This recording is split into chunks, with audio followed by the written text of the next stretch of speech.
Hey guys, it's Eric. Today we're going to show you the internals and maybe the playfield of my Black Knight Sword of Rage pinball machine. This is the 2019 newest version of Black Knight, built by Steve Ritchie or designed by Steve Ritchie and built by Stern Pinball. So I thought I would take you inside the pinball machine. So the first thing we have to do is unlock with a key the backplane. Now notice that when you do that, it says 48 volt disabled, closed coin door. So we're gonna take a look at that. First thing I'm gonna do though, because I've got this in my game room, turn up the lights so we can see it. Of course it has a coin processor there, but at the same time it has volume, it has credits, so I can add some credits, and then I can also access a menu. I'll get into the menu in a different post. Today we're just going to take a look at that. But I can add credits easily to the gameplay. It has a money box inside for coins. You can remove that. Sits in there. You can see I have some quarters in there already. That's basically the beginning of the internal.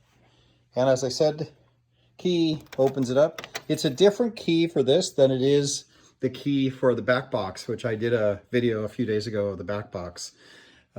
This one just has a different key, so I think that the maintenance people can have, you know, a key that gets at the money versus a key that gets at the backdrop, and they're a different key. Inside of here now are two clips that you can clip on either side of this.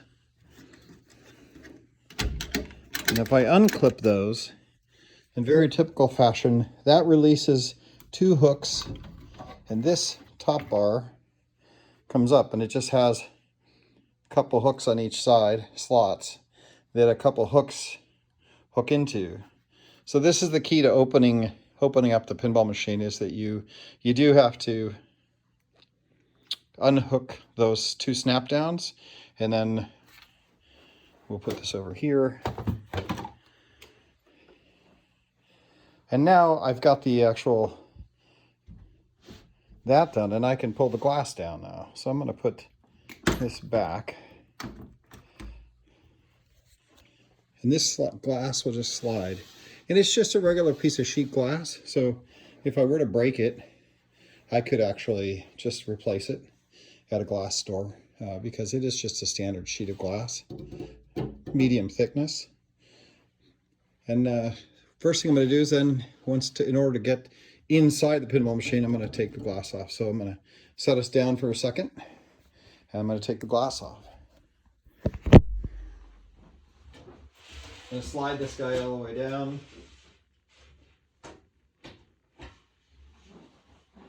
Lean this somewhere safe.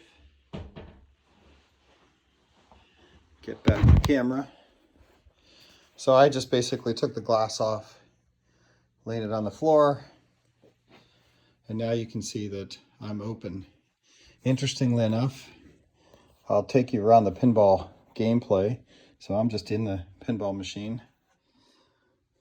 We've got obviously the launch ball track. And remember I said that there is a upper playfield. This is the plexiglass upper playfield. This is the ball lock, the physical ball lock on the top. This flipper, you hit balls into this lower channel here. It'll actually lock the balls. There's little sensors all over the place. When you get 3 in, it'll release the balls. They just roll out the top, drop in.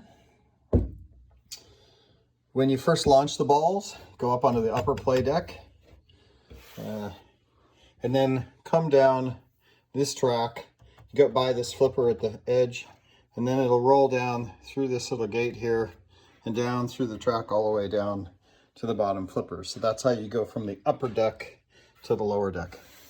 That's how this guy plays. I talked a lot about the Black Knight. This is a Black Knight. They consider it a toy. It has its flail. It actually has a shield that goes up and down that gets you into the virtual lock. So fairly typical.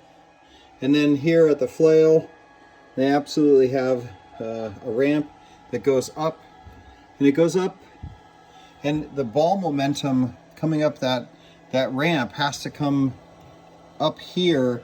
So you have to have enough momentum. There is no plunger to push the ball up. It actually has to come up that ramp and have enough momentum to come back and then roll down through this playfield. So that's pretty slick. At the same time, they have another way to get up to the upper playfield, which is this side ramp here. It's got a plexiglass case on cover on it, but once you release that guy like that, that will allow you to come up. Now up underneath here is a plunger, a spot where the ball goes up underneath there and sits there, and then the plunger pushes it up. And you see this little piece of metal here, that's a ramp, and the ball will come up and come off the bottom of this, underneath this, and roll up onto the top playfield. So this is another way to get to the top playfield, is up here, a plunger pushes you up. So two ways to get up here. One, the flail, and two, once you unlock this ramp, you can go up and a plunger will push you up. So plungers are interesting in pinball play. The plunger here in the virtual lock, there's a plunger back underneath here that once this is open, the ball goes in, the plunger will actually plunge the ball up through this little thing here. The ball will ride on this curl back to this ramp and back down again. So that's it. Now on the lower playfield, there's actually two ramps that go around the lower playfield. It's hard to get this on video. One is here on the outside edge. Another is this middle one. And that goes to the lower playfield, which is underneath the plexiglass. And all I can say is there are three ramps, three slots that you can get into, which will light WAR, W-A-R. And when you get WAR lit, extra lights light down on the lower bottom portion of the playfield, which give you extra points. And then it has some traditional bumpers down there that will bump and sometimes knock the ball back up above the WAR slots. And that's basically it. The lower playfield does not have a flipper. So once you get it up in this playfield, it just bounces around on its own and then comes back down. There's a shoot again light. You've seen me do that in the gameplay. That guy comes on for the first minute when you first start. So if you have a really bad ball, it will he'll allow you to shoot again. I think that happened on my first ball of the game that I did record. It actually just did that. You have a ball save light over here, and that lights up now and then, and if it lights up, it'll just shoot a new ball. And interesting, I would say, is that they have an auto plunger. So they have a manual pullback on the balls, right, that you can use, but it also has an auto plunger so that when it's doing multi-ball, it'll actually shoot the balls up without you needing to do the plunger. And that's how it can load up a lot of balls on the playfield at once without you needing to do anything, because they have an auto plunger there, which is, again, a solenoid. Another cool thing they have on this pinball machine is here is a level. So you can set the level of the pinball machine. So while you're playing, and that's exposed to everybody that's looking at it. So if you're actually looking at the game to see if it's fair or not, you can look at the level. And honestly, if you look at my level, I can get that out of the way. The bubble is a little bit to the back, which means that I've decreased the angle of attack to make this game play a little bit more friendly. So it just slows the game down a little bit. And in fact, Stern Pinball actually did another adjustment where if you look at this rail, this rubber bumper, they put an extra pin here that's out a little bit. It's not in line with these other pins, and that holds the rubber bumper out a little bit. So when the ball's coming down this loop, it bounces it, and the ball bounces up a little bit, which will give you a better shot at a flipper hit. So Stern Pinball and Steve Ritchie the designers talked about making that change because it was really difficult to get the ball on the flipper. So they made this change during production to push that rubber band out a little bit, which they talk about. So interesting little bit of changes. And they have a couple other hacks that you can do to this pinball machine that they talk about to just make the gameplay slightly different. And what they say is it's up to you, the owner of the pinball machine, how you want to, modify the pinball game itself. If you're doing tournament play, they obviously recommend that you make it level and that you have a consistent way that the pinball machine is set up. So that's a first step in looking at this pinball machine. Now, I would say that I'm going to leave the power on. There are 6 balls in here, but I can grab this and see these 2 hooks here. These 2 hooks are where we can actually open up the whole playfield, pull it back a little bit, and be able to get this guy open. I'm trying to do it with one hand. There it goes. And it pulls back, and I can actually open this guy up and take a look at. And the balls will actually all fall out if I'm not careful. They probably will. And they'll fall back underneath here. And you can use it. And there go all the balls. And I want to lock this guy up. And notice I still have the power on so that we can see it, which is pretty cool. So now you're seeing the inside of this. You have the money bin here, which is fairly boring. You can lock that guy in with a padlock if you want to, so that nobody can get at the money. I have obviously a woofer here for the audio. Goes to the bottom. Sits on these rails. That's the rails. So what to start with? Well, there's a tilt. If you've ever seen a tilt pendulum, this is what this looks like. And notice it has a thumb screw, and I can loosen that thumb screw and adjust that tilt mechanism up or down, and that will increase the sensitivity. Right now I can rock it pretty good, and it's not going to hit the edges of that metal ring. But if I wanted to, I could set the tilt sensitivity a little bit differently. Notice that the tilt is a little bit off center, and that's because I don't have it completely leveled, right? I've got it a little bit unleveled, so to make it a little bit slower game. But that means that the tilt is not exactly in the dead center, but I have it pretty gracious when it comes to tilt. Then you notice that we have our flippers, our flipper controller, little switch there. Nothing much else here. Got the manual plunger here, which is kind of neat. And then obviously the money gates there. So let's take a look at the main board now. So we'll get back a little bit and just look at the board itself. Right. We obviously have the ball hopper here, holds 6 balls. And what's key to the ball hopper is one, it has a solenoid here that pushes the ball up when it needs to. And then it has a launch solenoid here, pretty good big solenoid that will launch the ball. See, this will push the ball out, launch the ball up the rail. So that's the auto launcher that I was talking about. So again, a solenoid. I don't know what the voltage of these guys run at. Might say there on the solenoid itself, if you can read that, what the amp and the voltage is. Don't think so. Don't think it says that. But they have them. Now notice that, again, each one of the main components of the pinball machine is an actual circuit board. So they actually put circuit boards locally, right? So 4 things. And then they have RJ45s that go into those. Now notice that that's a local RJ45 board. Then they have a lot of wires that go directly from that board, the RJ45 board, to a daughter controller here. That's basically a light panel, right? That they're just actually driving a bunch of LEDs.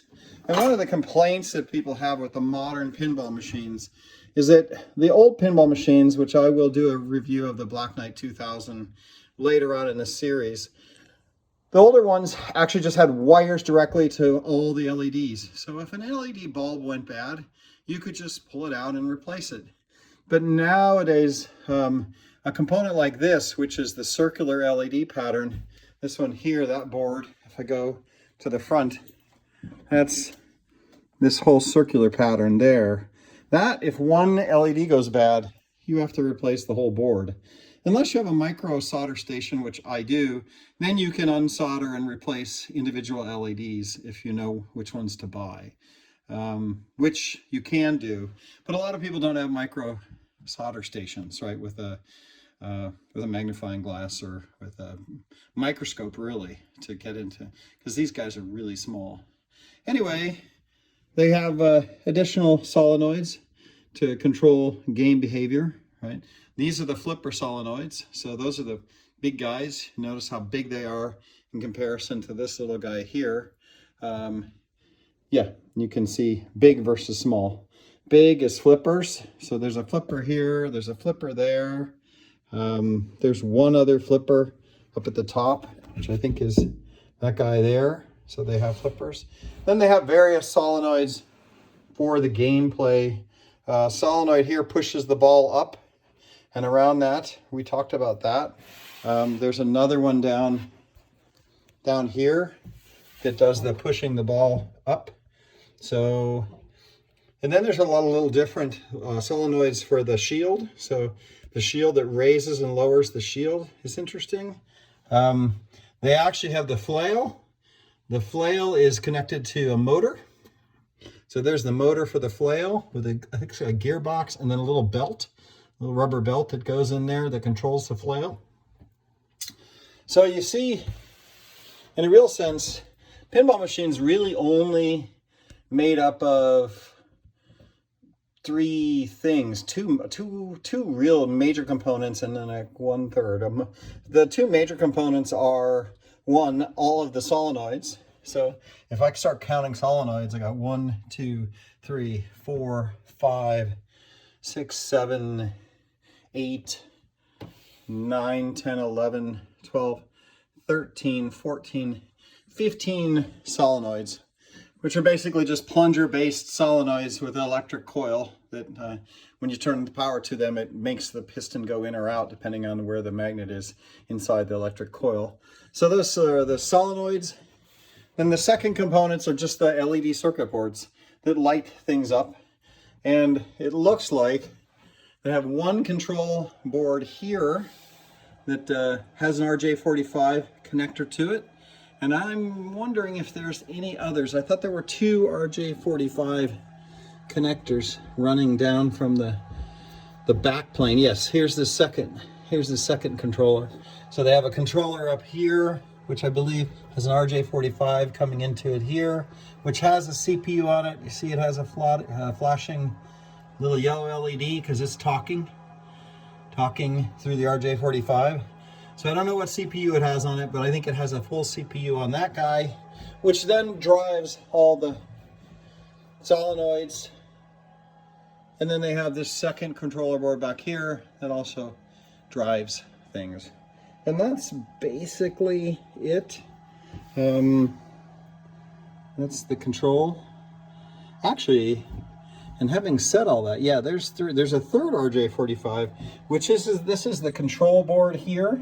That controls whether you've purchased a game, I think, and whether it's active or not. So that comes down and talks to the coin system. So a third control with an RJ45, which actually will control purchasing of the gameplay from the coin. So that's the inside of a pinball machine. couple CPUs connected to the back box with the RJ45, a lot, 12 or 14 different solenoids, and then small little boards that have individual LEDs, as well as bigger boards that control bigger elements of the LEDs. So 1, 2, maybe 3 major LED boards, and then individual boards for single light LEDs. Now, a lot of these LEDs are multicolor, and so when you have a multicolor, you actually have to send different data lines down to each one of those little LED boards. And so they're probably talking a protocol to the LEDs because they only have 1 or 2 wires going to each, but yet they can control the light and the color of the light. So that means they're sending a signal down from the CPU. And then, of course, the audio, the big speaker, and then the 2 speakers up front. And that's pretty much the game. So that's how these guys play. And now I'll just put the whole thing back together, and it will be as good as new. There's some standard maintenance you have to do. I noticed that I lost a screw here. The screw was on the playfield and it fell down. So I'm going to have to take a look at the top playfield and see if I can find where that screw came loose and replace it, because I saw it come down, work its way down the top playfield, and it fell down through the ball return and ended up on the inside of the box. So I will do that. One thing I did do, as long as I'm in here, when I bought side playfield art as an extension. So I actually took this apart and put side playfield art for Black.knight from Stern on the actual insides of the pinball machine. So I did that upgrade. There's a couple other little upgrades that you can do from Stern Pinball to make it, your own custom machine. I might upgrade the forward speakers because I'd like to do that. I did pull out a couple of LEDs on the top playfield because they were too white and too bright. So I pulled them out just to make it a little bit less white and bright during some of the play. So done a couple little customizations, but not very much. And that's the pinball machine. Next video, I might take you through a little bit more of the top playfield gaming, just to walk you through a little bit about that. But that's what we're actually seeing right now. This is it. All right, well, hope you enjoyed it. And don't forget to subscribe so I can get my subscriber count up, because YouTube will give me more benefits if I hit over 1,000 subscribers. So feel free to subscribe. And if you want to get notified when I do a new video, you can hit the bell. Thanks a lot.